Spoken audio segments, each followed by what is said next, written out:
not to know this, but I've all but just forgot what the color of her eyes were, and her scars or how she got In this them. level, we're talking about reaction mechanisms, which are the series of steps that a reaction takes place or uses to take place. So to understand a reaction, we have to know its mechanism.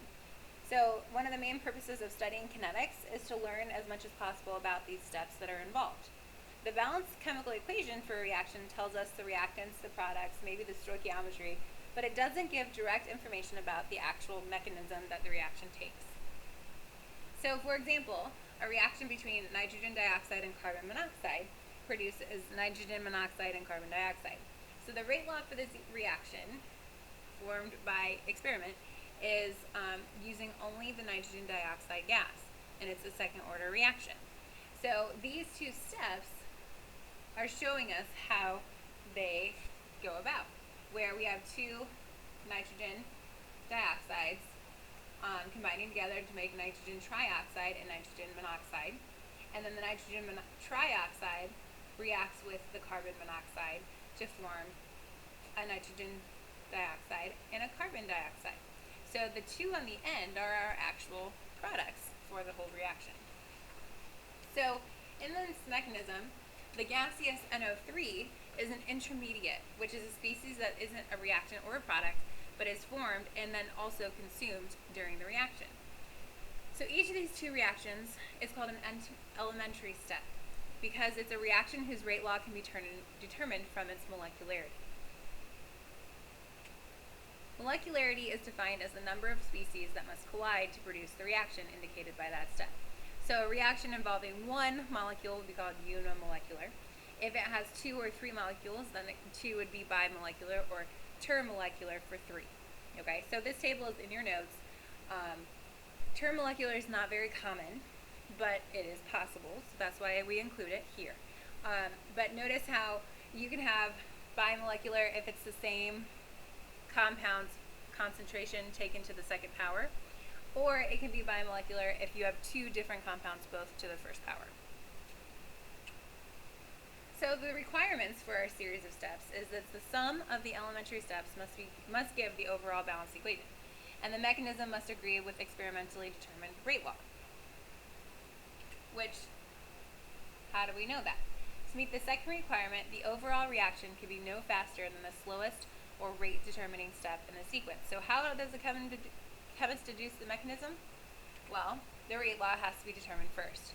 Then after the rate law is determined, then using chemical intuition and following these two rules, then the chemist constructs possible mechanisms and tries to eliminate the least likely. Okay? So this is all just kind of like a guessing game because we don't know exactly what's happening, but we can give possible scenarios for what it will be. So that's what we're going to do in example 6. Okay? We have a balanced equation for the reaction between nitrogen dioxide and fluorine gas, and we know from experiment that the rate law is including both the concentrations of the nitrogen dioxide and the fluorine. So the suggested mechanism given is shown here.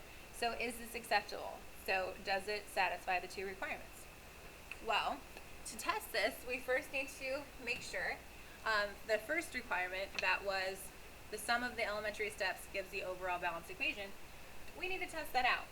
Just like how we kind of do Hess's law kind of thing.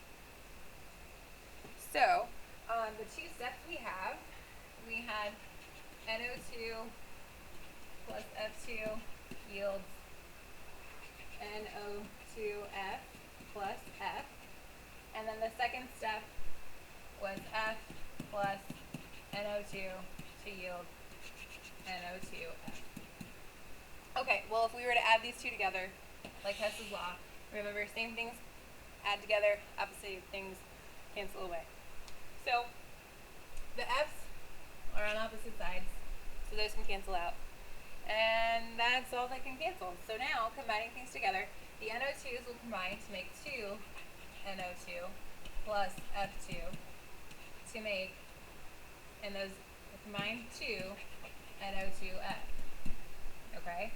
Well, after we combine that together, referring back to the top at the balanced equation given, that is the balanced equation given. So yes, this does fit step 1.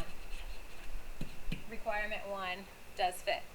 Well, now requirement 2 said that the mechanism must agree with the experimentally determined rate law. Well, the rate law given in the problem included both reactants and it must match bimolecular because two reactants from the table where the bimolecular said that the rate is equal to K times A times B. Remember, we could have A squared or we could have A times B for bimolecular. Well, this has two molecules and the rate law does match a bimolecular possibility. So that is also a match. So yes, the proposed mechanism fits both requirements, but we don't know for sure if it's correct.